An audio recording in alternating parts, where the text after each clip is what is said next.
As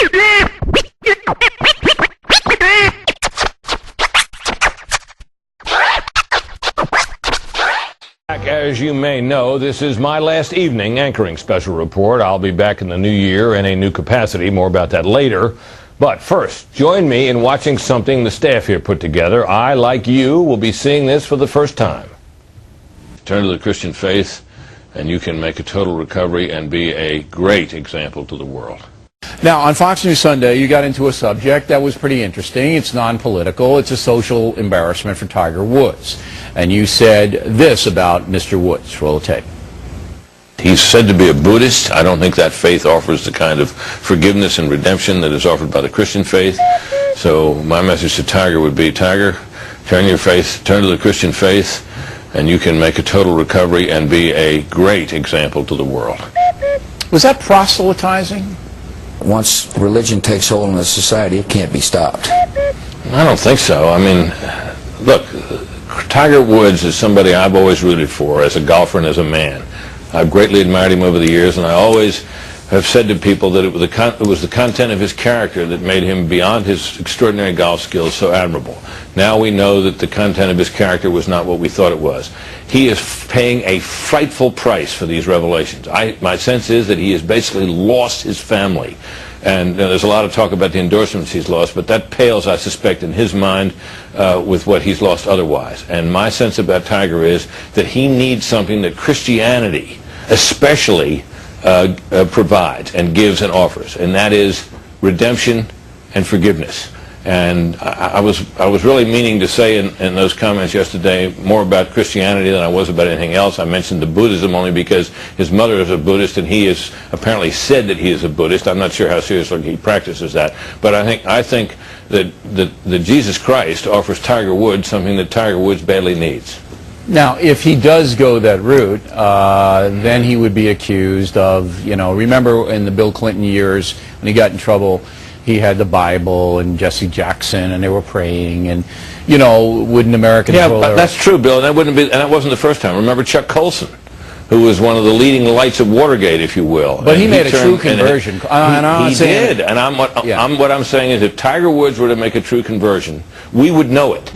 At this hour, American and coalition forces are in the early stages of military operations. It would show through in his being. On my orders, coalition forces have begun striking selected targets to undermine Saddam Hussein's ability to wage war. The main reason we went into Iraq at the time was we thought he had weapons of mass destruction. It turns out he didn't. And he would know it above all. What did Iraq have to do with what? The attack on the World Trade Center. Nothing. And he would feel the extraordinary blessing that would be, and it would shine because he is so prominent. It would be a shining light, and I think it would be a magnificent thing to witness. Now, what kind of reaction did you get when you said that? Did you get a lot of letters and emails and things? I got some letters and emails from people who are like me or who are believers who said, well, great, wait on, right on, way to go. I've heard a lot of unfavorable comment from people who claimed that I was a pompous jerk who had no business mouthing off on the subject and that I shouldn't have belittled the Buddhist faith and so on. I really wasn't trying to deliver a mini... I don't think so either. What drives... What do you think drives the negative comments about, Buddhism aside? I don't think you were trying to denigrate Buddhism, but what do you think drives the negative comments about Christianity?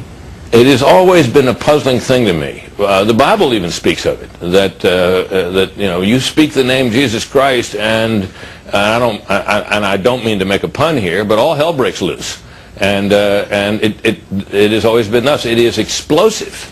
I didn't even say the name in that way. I simply spoke of the Christian faith, but that was enough to trigger this reaction. It triggers a very powerful reaction in people who do not share the faith and who do not believe in it.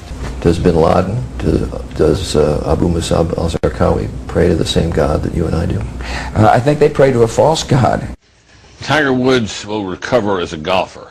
Whether he can recover as a person, I think, is a very open question, and it's a tragic situation with him. I think he's lost his family. It's not clear to me whether he'll be able to have a relationship with his children. But the Tiger Woods that emerges once the news value dies out of this scandal, the extent to which he can recover, it seems to me, depends on his faith. He's said to be a Buddhist. I don't think that faith offers the kind of forgiveness and redemption that is offered by the Christian faith. So my message to Tiger would be, Tiger, turn to the Christian faith, and you can make a total recovery and be a great example to the world. Well, Britt's concerned about Tiger's soul, which is admirable. I just made a more straightforward sports prediction, which is that he'll come back and win the Masters. Because, you know, he's still an awfully good golfer despite the chaos and bad news about his personal life. Veteran journalist Britt Hume is taking some heat for comments he made on this week's Fox News Sunday broadcast. The subject of Tiger Woods came up, and Britt had some advice for him. He's said to be a Buddhist. I don't think that faith offers the kind of forgiveness and redemption that is offered by the Christian faith. I think they pray to a false god. So my message to Tiger would be, Tiger, turn to the Christian faith, and you can make a total recovery and be a great example to the world. Britt Hume speaks from experience. His son Sandy committed suicide more than 10 years ago, and Britt has said that recommitting his life to Christ made a big difference in dealing with that tragedy. As you might expect, though, the politically correct talking heads on TV are critical of Britt Hume's comment. One cable host this morning called it ridiculous. And it reminds me of what the Apostle Paul said, that the word of the cross is foolishness to those who are perishing. He also said, professing themselves to be wise, they became fools and exchanged the glory of the immortal God for the image of people and animals. I wonder which talking head it was that said that was a ridiculous statement. It absolutely was right on. And I commend Britt Hume, and I think all of us watching this program should applaud him, pray for him. Yeah, was a bold statement, but in political correct terms, you can't say anything about your faith without somebody jumping down your throat. But you can't argue with someone's experience. I mean, That's it isn't right. like Britt Hume was just talking out of the, right side of his head. I mean, he's experienced redemption in his own life and a renewing because of the loss that he'd had. Well, I mean, there's some things that only God can do in us. Well, they say a man with an argument is never at the mercy of the man with an experience. The man with experience, and Britt's got it. God bless him. Lee? Do we all worship the same God, Christian and Muslim? I think we do. We We have different routes of getting to the Almighty. do Christians and non-Christians, do Muslims go to heaven, in your mind? Yes, they do. You and I came up in the old school where we were taught, as a reporter, you should be skeptical of everybody. I mean, that's your job as a reporter, to be skeptical. Skeptical of Democrats, skeptical of the Republicans,